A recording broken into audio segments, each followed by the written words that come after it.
How you doing? This is George with Truck Driver Nation. This is going to be kind of an odd topic, but since we do have people that travel, they become freight dispatchers and they like to start traveling because everybody's always asking us, how do y'all do it? Like because we move around. I mean, why not? I mean, we have that ability to do that. And being a truck driver most of my career, I've been seeing the United States. Yeah, I saw a majority of it at 75 and 85 miles per hour. And most of the time when I was stopped somewhere, I didn't get to enjoy the area because the equipment that's the tractor itself is not obviously allowed in so many areas, including public parks and things like that. So unless you're a car hauler, for example, where I had cars on the back that had tag and insurance, I could never get away from the tractor. Yeah, these days you got Uber and stuff, but even those are limited because it's a one-way go, one-way stop. So if you're wanting to do an excursion of the state park, then obviously you need to do a car rental. But anyways, I'm going to talk to you about how to exchange money when you're traveling abroad. Whatever country, the rule basically is still it's the same principle. First thing I'm going to tell you, when you're exchanging money, let's say it's one, I'm going to keep the math simple. $1 for, let's say, 50 pesos. It wouldn't matter if it's a euro, a baht, whatever it is, that when you're actually exchanging it from the dollar to that given currency, okay, they're going to divide it. By dividing that, that'll give you what the value of that given dollar is. Um, so actually, I need to reverse that. I'm sorry. When you're exchanging it to get it back to your, like if I'm going from $1 to 50 pesos, I know that's 50 pesos per dollar. So if I give you $10, I know it's going to be 500 pesos. So actually, they multiply it. But when you're reversing the other way, going from the Filipino dollar, Filipino peso back to the dollar, they divide it. So make sure you don't confuse. Even I did it. And that's the whole point behind this doing it because I'm just ranting because I do it every day. And you'd think I wouldn't screw up like that, but you have to remember it. But that's not the main part about the exchange. It's going to be how to make sure that you don't lose it, lose the value of your money. So when you buy, for one, if I'm buying, I want to buy at a rate where everybody thinks, well, you want to keep it at market, but you want to buy obviously when if I'm doing the dollar, I want to get the most pesos for that dollar, but you got to remember the given rate that it's actually set at that given point. So sometimes you might be better off just holding on to it and waiting a little bit. So if I'm doing a dollar for 50 pesos, because it changes all the time, the given rate. But the things what I'm going to discuss is what we're looking at with the exchange vendors. So we're going to go over this, and hopefully by the end, you'll have a clear picture of exactly how we're exchanging this money. But when you're getting it back, you want to obviously have it at a low rate coming from whatever country back to your own current currency. We're keeping it simple. We're just going between a dollar and a peso. I want that I want those pesos to be down. So when I exchange it back, I'm obviously getting more dollars back for and that you would actually divide it. Divide it out. So just keep that in mind.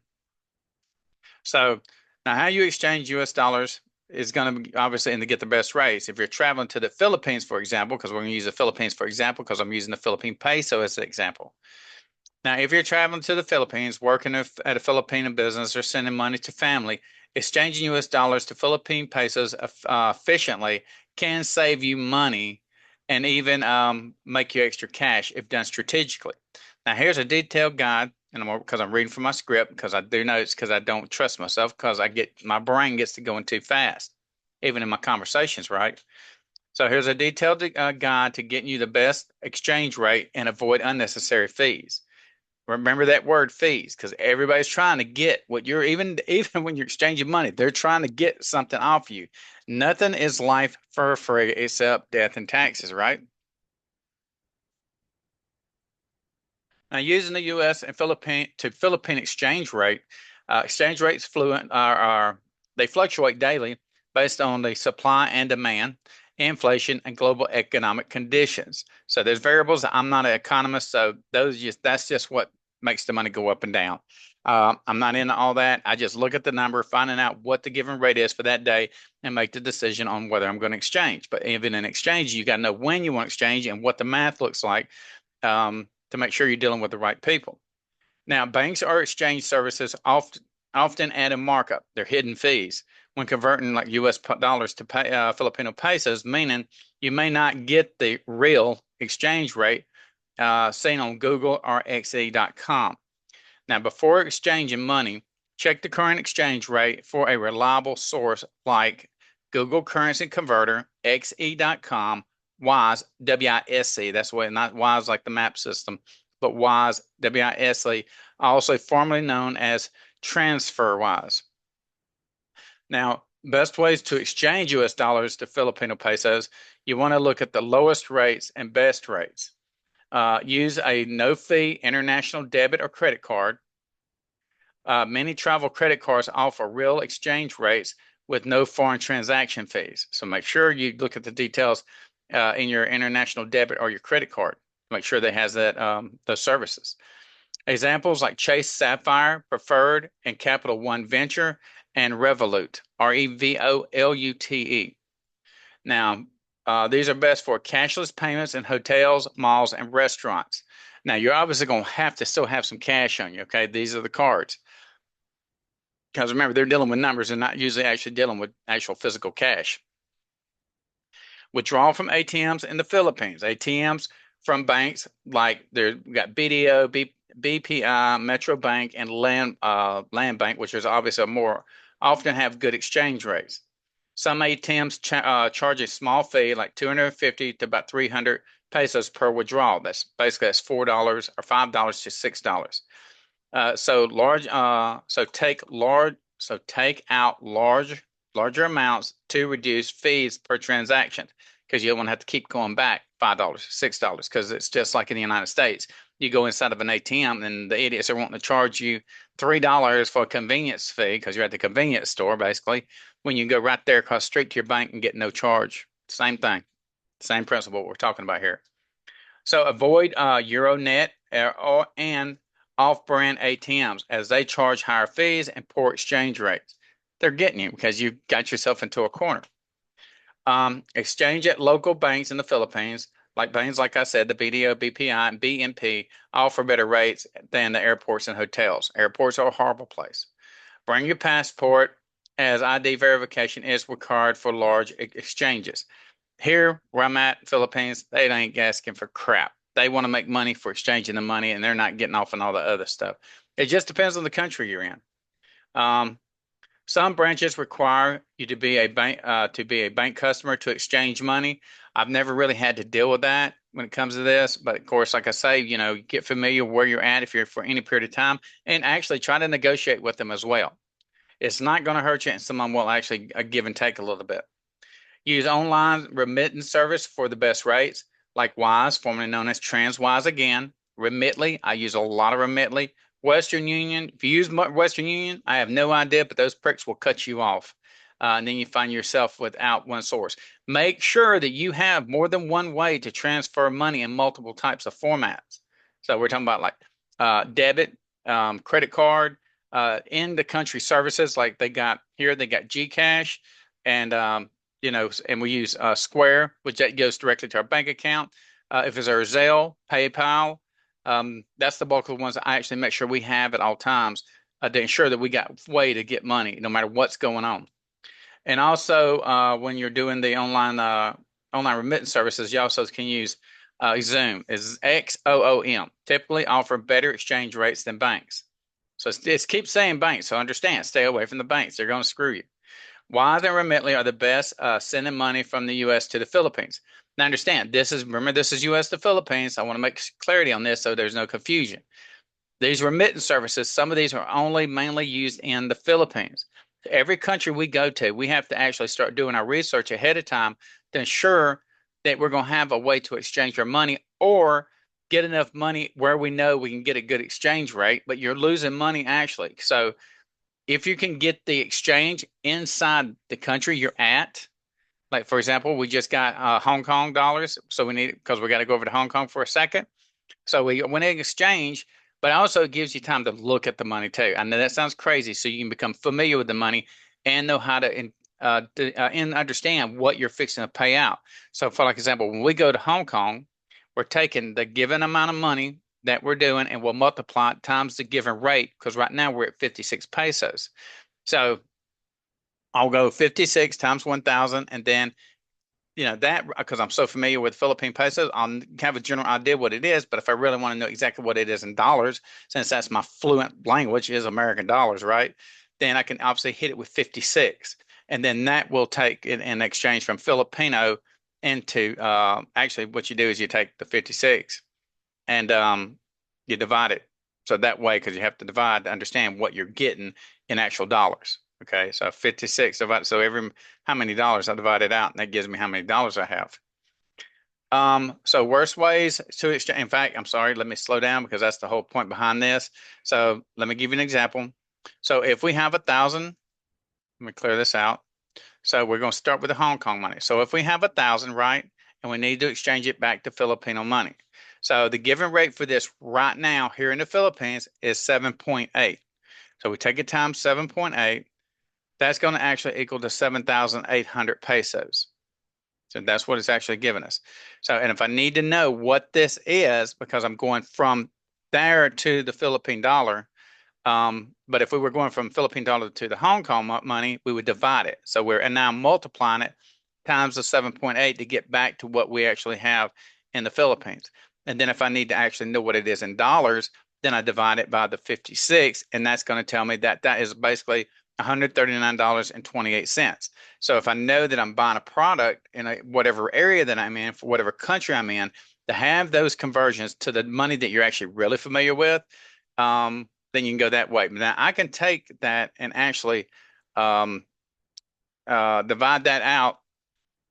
And so if I went right here, give me one second. So I started at 1,000 because remember, we're going to go straight to dollars. So let's say the Hong Kong. Um, Give me one second. I could take that because remember, when you want to go back to your currency, you multiply. So I take the 1,000 Hong Kong dollars and I multiply it because the exchange rate is 7.8 from one American dollar, 7.8 per every one American dollar. So I take the 1,000, multiply it times the 7.8, and that gives me, hold up, sorry, give me a second. Oh my goodness. I'm so sorry. I'm off of my bridge. I just woke up. So, okay, well, actually, what I do is I take the 1,000 and I will divide it into the thousand. I mean, the 7.8 into the 1,000, and that will give me what my actual rate is in the United States. And then obviously, that brings a better number. But when you're exchanging money, this is the craziest thing. It doesn't come out exact. Like if I'm using 7.8 for either side, the numbers are a little off, and that's what they go by. So maybe somebody's got a better idea why that is, but when you're doing this, you just kind of accept certain things. But as long as I'm within that given region, I know I'm basically getting the whole value of my dollar or my peso, whatever it is, then I'm good to go with it and I keep moving forward. Um, but anyways, and it's not off. So when I say that off, I'm not talking about dollars and dollars off. We're talking about like a peso or pennies or whatever. We're talking about very short. It just has to do with the value of whatever it is based on the currency that you actually use. Just like the United States, apparently we're getting rid of the penny. How that's going to affect that, I don't know. I mean, I'm clueless with it. But anyways, so now this is going to be the worst ways that you can exchange money. So just kind of steer free of these. Like I said, find the areas where you're going to actually exchange it and be logical about when you're exchanging that money on what setup's going to best fit you so you lose the least amount of money when you're exchanging money. And that will definitely help you out. Give me one second. So back to the worst way. So when you're looking at airport currency exchange booths, they mark up their exchange rates by 5 to 15%, costing you money. That's a big chunk, that you're doing it strictly for convenience. So do the least amount you have to do there. Only exchange small emergency amounts at the airport if necessary. I exchange before we even go in there. Um, and I know, like, for example, the SIM cards, those don't work there in the phones. So we already thought it through about how much we use our phones and everything. So we're going to go with not getting a SIM card because as long as we have Wi-Fi, we're good. Because in some countries, you'll learn Wi-Fi is actually your best friend. A lot of these countries, everybody cannot afford SIM cards. And been in some countries that literally everybody was on Wi-Fi. So anyways, hotel and tourist exchange services, convenient, but usually offer the worst rates with high service fees. The more you're in a corner and they know you're in that corner and you don't have nowhere else around to exchange your money, they're going to get you when they can get you. So keep that in mind. And that is literally the rule how they do that. Unlicensed money exchangers. Now, this could be all kinds of things. You know, in the Dominican Republic, they'd be on the streets and exchange.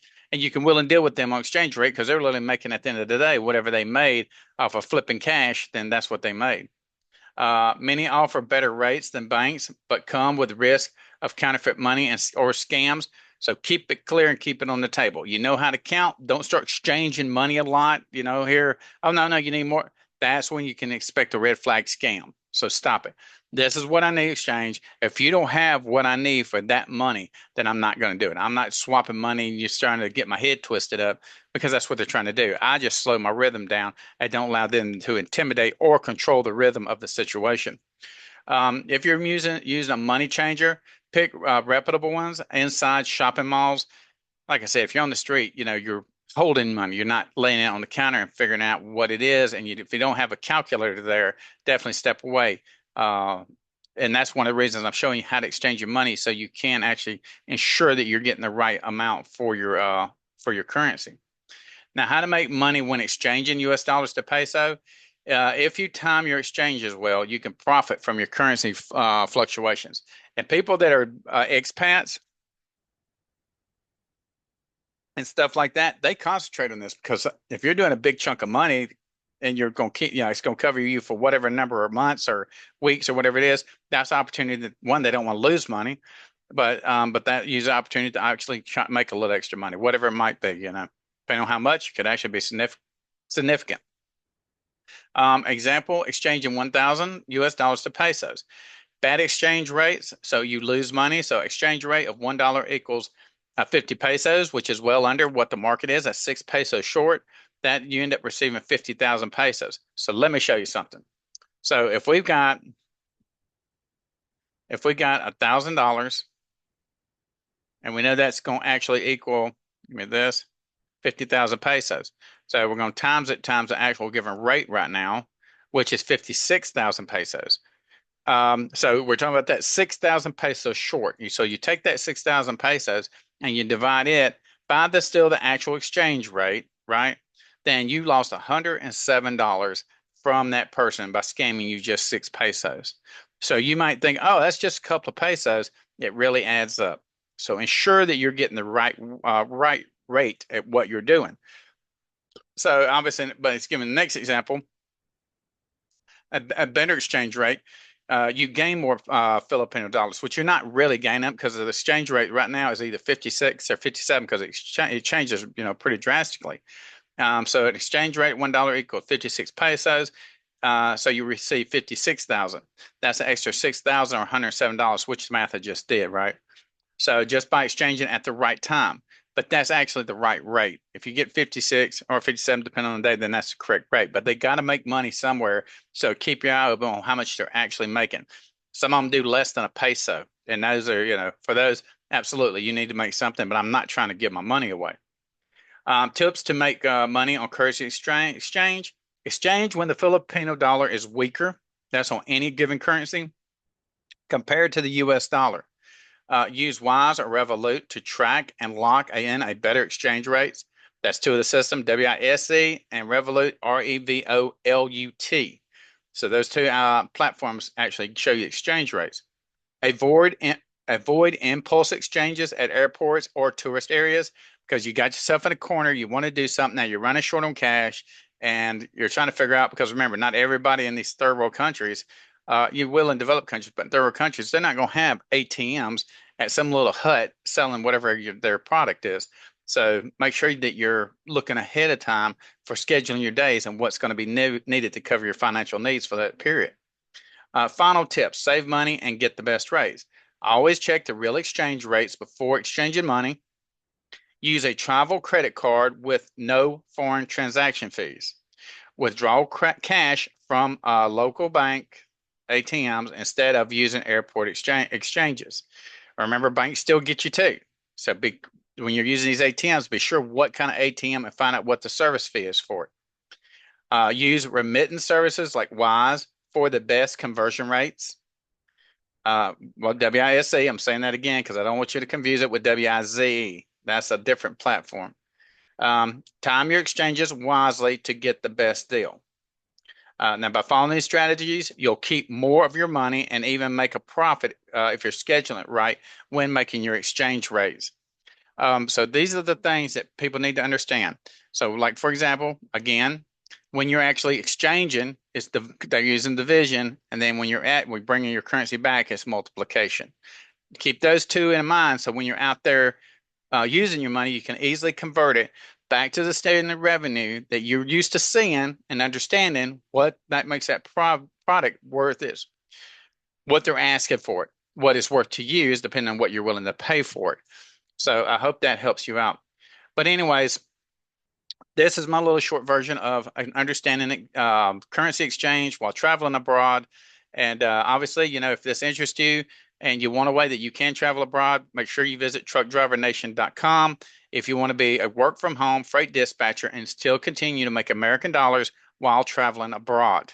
Do you have to remember that depending on whatever region you're in, based the time zone against us, we use central time zone, so you have to work within those hours. But being a freight dispatcher, it definitely increases your overall flexibility in your walk of wanting to be a traveler, basically a nomad to some degree, right? So I hope this helps, but go to our website, check it out. If you're interested, sign up for our program. In addition, you can contact us at 210-343-1118, 210-343-1118, or send us an email, support@truckdrivernation.com, as well as obviously visit the website, truckdrivernation.com. Also, make sure to hit our YouTube channel. We have a lot of content in there. That's at Truck Driver Nation, as well as our Facebook, Truck Driver Nation, and as well as our TikTok content at Truck Driver Nation. But anyways, I hope this helps. And the links for all of our social media links is on truckdrivernation.com. So you can go in there and hit the links and immediately take you to that given social media site where you can view the content. But anyways, I hope everybody enjoyed the content. I hope you learned something, and I appreciate it. And thank you for your time. Everybody have a blessed day.